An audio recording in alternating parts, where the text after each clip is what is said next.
Welcome to Aparna's Bio classes. Today my topic is animal tissue. There are four basic types of animal tissue: epithelial tissue, connective tissue, muscular tissue and the nervous tissue.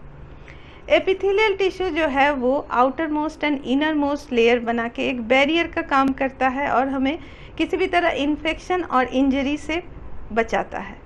Connective tissue का काम है internal organs को support देना और transportation में help करना, जैसे कि ब्लड और लिम्फ जो है वो ट्रांसपोर्टेशन में हेल्प कर रहा है।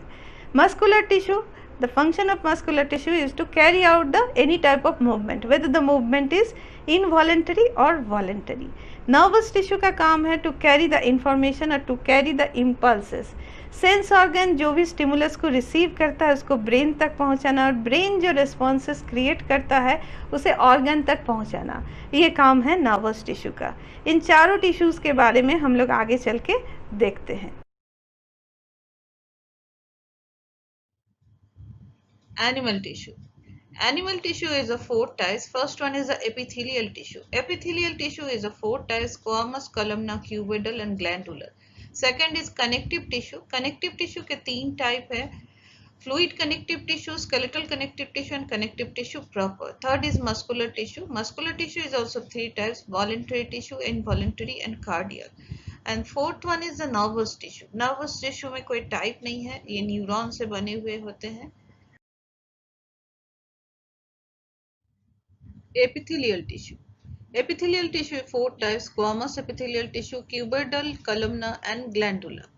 Squamous epithelium tissue, इसके सेल्स जो है ये चौड़े होते हैं, हाइट इसके कम होते हैं और ये एक फ्लैट स्केल लाइक या एक चद्दर जैसा स्ट्रक्चर बनाता है।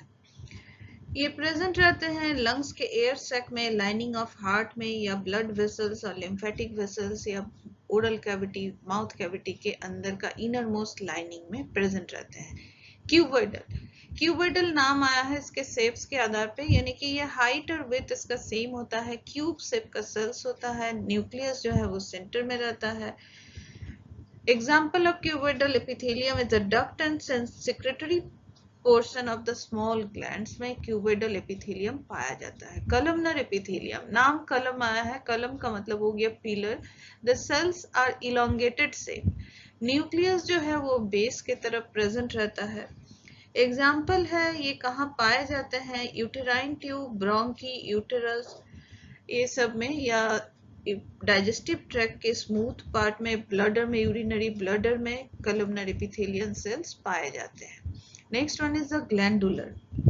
ग्लैंडुलर एपिथेलियम जो है वो इनफोल्डिंग, यानी कि एपिथेलियल टिश्यू एक फोल्डिंग क्रिएट करता है और उस फोल्डिंग के अंदर ये ग्लैंड सिचुएटेड होता है। ये अंडरलाइन कनेक्टिव टिश्यू के द्वारा प्रोटेक्टेड भी रहता है। इंटेस्टिनल ग्लैंड्स एवं डिफरेंट टाइप्स ऑफ ग्लैंड्स जो है ये ग्लैंडुलर टिश्यू से बने हुए हैं। चारों टाइप के एपिथेलियल टिश्यू का एक कॉमन प्रॉपर्टी है कि सेल्स के नीचे एक नॉन सेलुलर सीमेंट सब्सटेंस रहता है जिसे हम लोग बेसमेंट मेम्ब्रेन कहते हैं, जिसके ऊपर सेल्स अरेंज्ड रहते हैं। Connective tissue. Connective tissue is of three types: fluid connective tissue, skeletal connective tissue and connective tissue proper. Connective tissue that connects, supports, binds or separate other tissues or organs.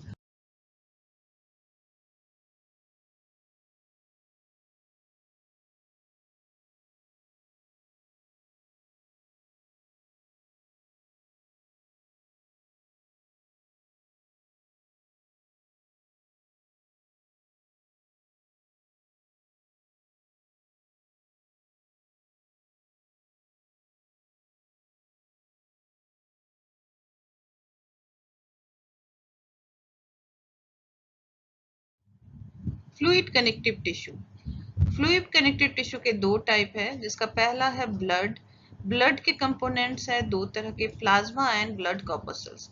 Blood corpuscles are of three types: WBC, RBC and platelets.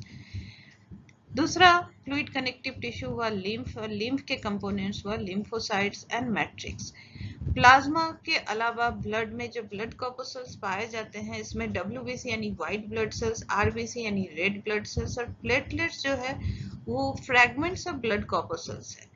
Lymph में lymphocyte जो है वो एक तरह के WBC है, और उसका जो मैट्रिक्स है, लिक्विड मैट्रिक्स, फ्लूइड मैट्रिक्स जो है, जो ब्लड प्लाज्मा से सिमिलर है उसका कंपोजिशन, इसलिए इसको हम लोग लिम्फ प्लाज्मा भी कहते हैं।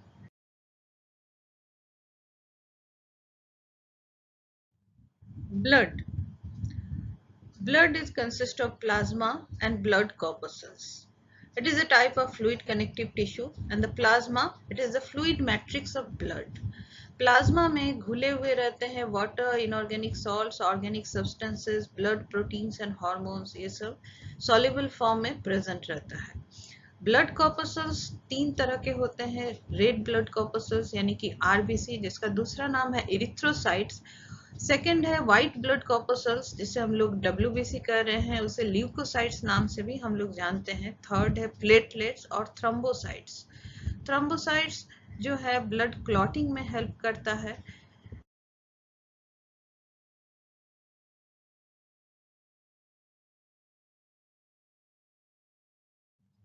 Type of blood corpuscles. Type of blood corpuscles में सबसे पहले हम लोग देख रहे हैं RBC। The shape of RBC is disc shaped biconcave.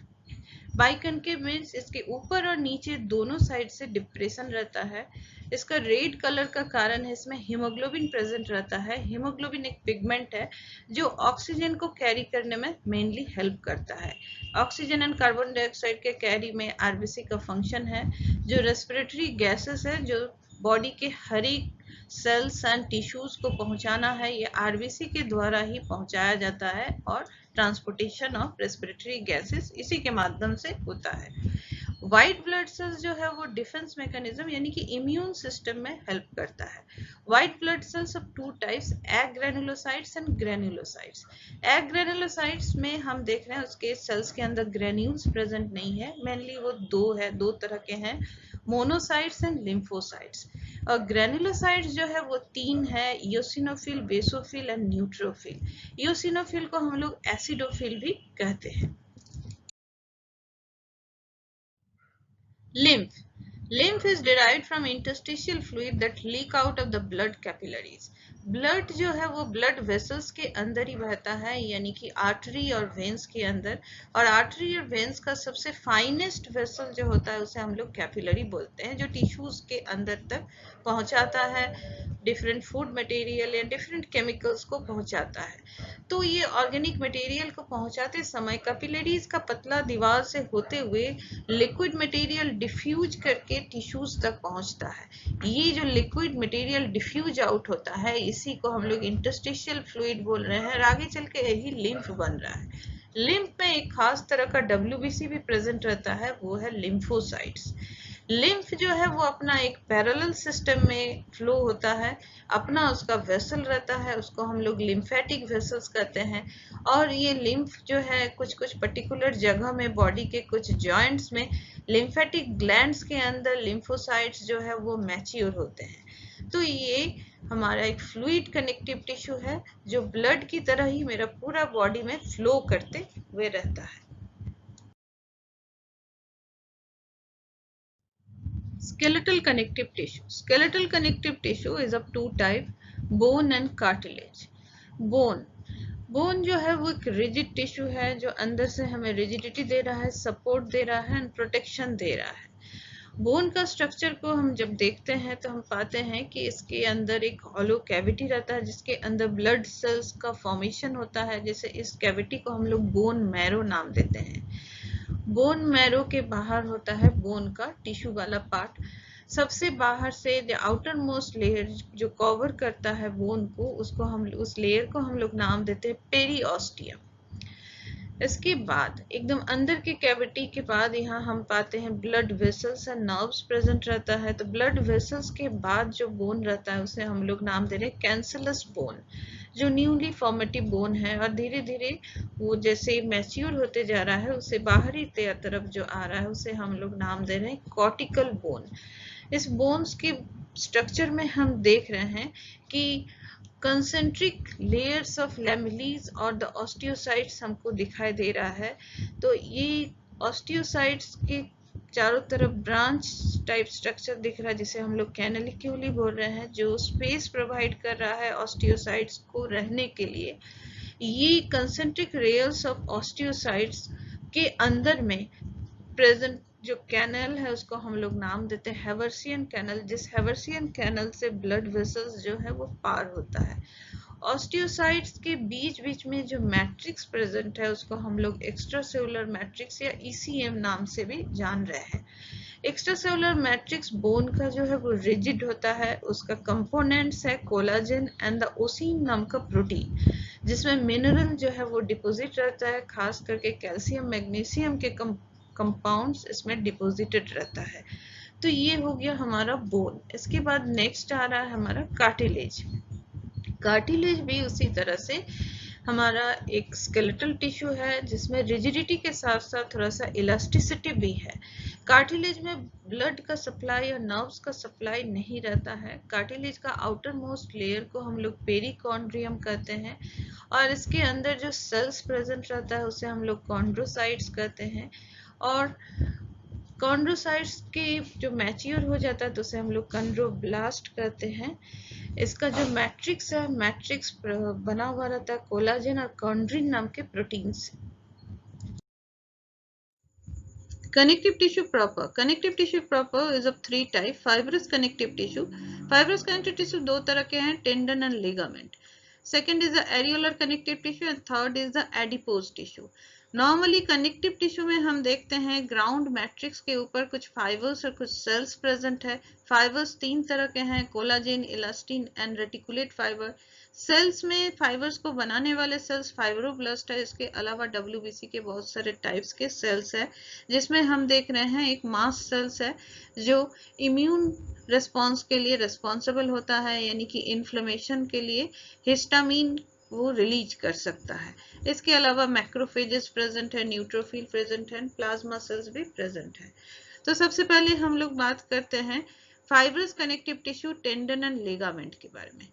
Tangent जो है वो बोन को मसल से जोड़ता है, ये इमूवेबल है, इसमें इलास्टिसिटी कम है, तो इसमें कोलाजन का अमाउंट ज़्यादा रहता है, जबकि लिगामेंट जो है बोन टू बोन जॉइन करता है and mostly bone to bone join जो है मूवेबल है, इसलिए इसमें इलास्टिक फाइबर यानी कि इलास्टिन फाइबर का अमाउंट ज़्यादा रहता है।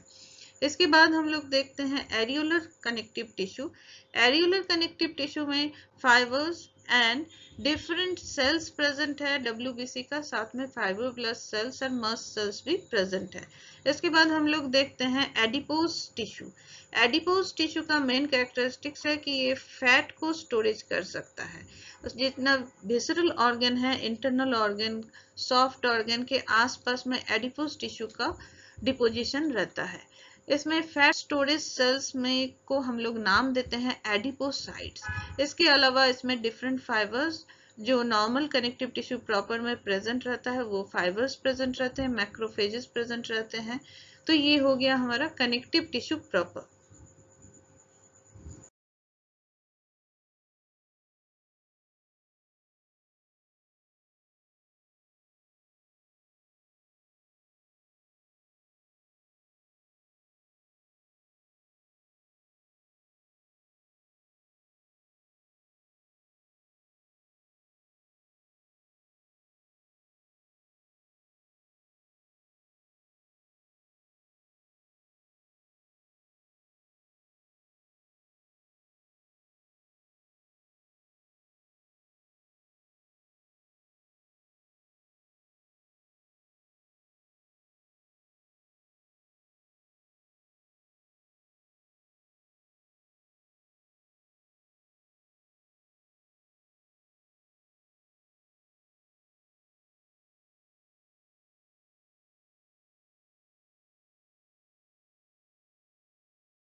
Nervous tissue, nervous tissue present in brain, nerves and spinal cord. Nervous tissue का काम है इम्पल्सेस को कैरी करना in the form of electrical impulses. जो भी मैसेज सेंसरी ऑर्गन रिसीव करता है उसको ब्रेन तक पहुंचाना, और ब्रेन मैसेज को प्रोसेसिंग के बाद जो डिसीजन लेता है उस डिसीजन को टारगेट ऑर्गन तक पहुंचाना। Nervous tissue consist of the type of cell known as the neuron और द नर्व सेल्स। न्यूरॉन का स्ट्रक्चर जब हम देखते हैं तो 3 पार्ट में डिवाइडेड है, dendrite, cyton and axon. Cyton यानी कि सेल बॉडी से निकलते हुए छोटे छोटे ब्रांचेस को हम लोग नाम देते हैं डेंड्राइट।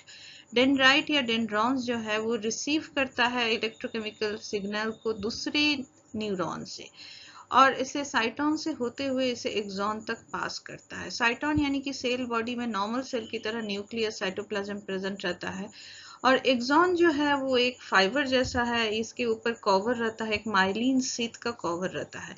माइलिन शीथ का कवर जहां जहां पे ब्रेक रहता है उस गैप को, वहां के गैप को हम लोग नाम देते हैं नोड ऑफ वैन बियर। एक्सॉन से होते हुए इलेक्ट्रिकल इम्पल्सेस पहुंचता है एक्सॉन टर्मिनल में, और वहां से न्यूरोट्रांसमीटर रिलीज होता है जो नेक्स्ट न्यूरॉन तक इम्पल्सेस को पहुंचाता है।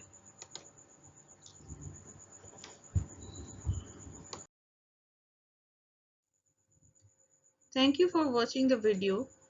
आने वाली वीडियोस को देखने के लिए इसे लाइक कीजिए, सब्सक्राइब कीजिए और शेयर कीजिए। सब्सक्राइब करने से मेरे आने वाले वीडियोस के बारे में आपको पता चलेगा। Thank you once again.